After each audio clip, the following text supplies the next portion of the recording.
Hi friends, welcome back to Poppy simple world. ഇന്ന് നമ്മൾ തയ്യാറാക്കുന്നത് മീൻ കറിയാണ്. അതിനായിട്ട് ഞാൻ ആവോലി മീനാണ് എടുത്തിട്ടുള്ളത്. അത് നന്നായിട്ട് കഴുകി ക്ലീൻ ചെയ്ത് എടുത്തിട്ടുണ്ട്. ഈ ഒരു മീൻ നല്ല ടേസ്റ്റാണ് കേട്ടോ കഴിക്കാൻ വേണ്ടിയിട്ട്. മാത്രമല്ല അധികം മുള്ളൊന്നും ഇല്ലാത്തതുകൊണ്ട് കുട്ടികൾക്കും ഇഷ്ടമാവും. ഇനി കറി തയ്യാറാക്കാം. അതിനായിട്ട് ഞാനൊരു മൺചട്ടി അടുപ്പത്ത് വെച്ചിട്ടുണ്ട്. ചട്ടി നന്നായിട്ട് ചൂടായി വരുമ്പോഴേക്കും അതിലേക്ക് വെളിച്ചെണ്ണ ഒഴിച്ചു കൊടുക്കാം. വെളിച്ചെണ്ണ ചൂടായി വരുമ്പോഴേക്കും അതിലേക്ക് കടുകിട്ട് കൊടുത്തിട്ടുണ്ട്. കടുകൊക്കെ നല്ലവണ്ണം പൊട്ടി വരട്ടെ. ഇനി അതിലേക്ക് അല്പം ഉലുവയും കൂടി ചേർത്ത് കൊടുക്കാം. ഇനി അതിലേക്ക് ചുവന്നുള്ളി ചേർത്ത് കൊടുക്കാം. ഞാൻ കുറച്ച് അധികം ചുവന്നുള്ളി എടുത്തിട്ടുണ്ട്. അതിതുപോലെ കട്ട് ചെയ്ത് ഇട്ട് കൊടുത്തിട്ടുണ്ട്.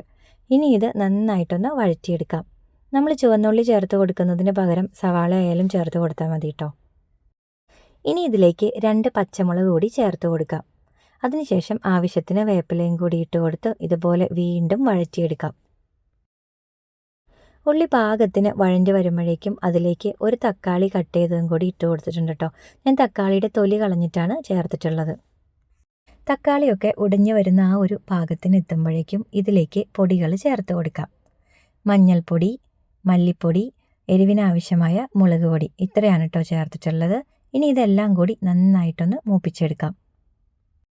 ഇനി ഇതിലേക്ക് ഇഞ്ചിയും വെളുത്തുള്ളിയും കൂടി ചതച്ചെടുത്തത് ഇട്ട് കൊടുക്കാം. ഇനി നമുക്കിതിലേക്ക് തേങ്ങാപ്പാൽ ചേർത്ത് കൊടുക്കാം.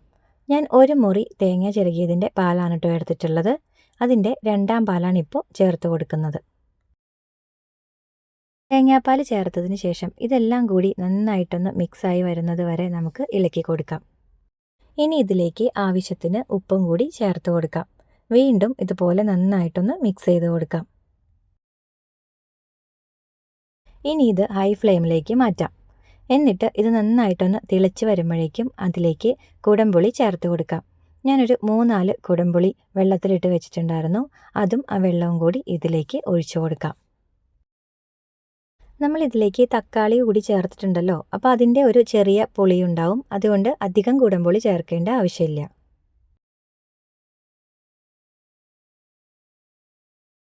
ഇനി ഇത് നല്ലപോലെ ഒന്ന് തിളച്ച് വരുമ്പോഴേക്കും നമുക്കിതിലേക്ക് മീൻ കഷ്ണങ്ങൾ ഓരോന്നായിട്ട് ഇട്ട് കൊടുക്കാം.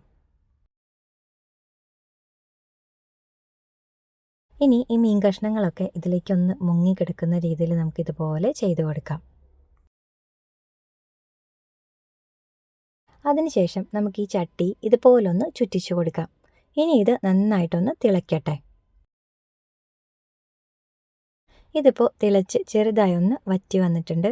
ഇനി നമുക്ക് ഇത് മീഡിയം ഫ്ലെയിമിലേക്ക് മാറ്റിയതിന് ശേഷം 1-ാം പാൽ ചേർത്ത് കൊടുക്കാം. 1-ാം പാൽ ചേർത്ത് കൊടുത്താൽ പിന്നെ അധിക സമയം തിളപ്പിക്കേണ്ട ആവശ്യമില്ല. നമുക്കിത് ലോ ഫ്ലെയിമിലേക്ക് മാറ്റിയതിന് ശേഷം 1 മിനിറ്റ് കൂടി ഒന്ന് തിളപ്പിച്ചിട്ട് ഫ്ലെയിം ഓഫ് ചെയ്യാം. ഇനി ഇതിലിരുന്ന് ഈ ചട്ടിയുടെ ചൂടുകൊണ്ട് തന്നെ നന്നായിട്ട് എണ്ണയൊക്കെ തെളിഞ്ഞ് ചാറൊക്കെ ഒന്നുകൂടി കുറുകി വരും കേട്ടോ. അങ്ങനെ ആവോലി മീൻ കറി തയ്യാറായിട്ടുണ്ട്. അപ്പോൾ എല്ലാവർക്കും ഇന്നത്തെ ഒരു വീഡിയോ ഇഷ്ടമായിട്ടുണ്ടെന്ന് വിചാരിക്കുന്നു. വീഡിയോ ഇഷ്ടമായാൽ മീൻകറി എല്ലാവരും ഇതുപോലെ ഒന്ന് തയ്യാറാക്കി നോക്കണേ. മാത്രമല്ല ലൈക്ക് ചെയ്യുക, കമൻറ്റ് ചെയ്യുക, സപ്പോർട്ട് ചെയ്യുക. Thanks for watching.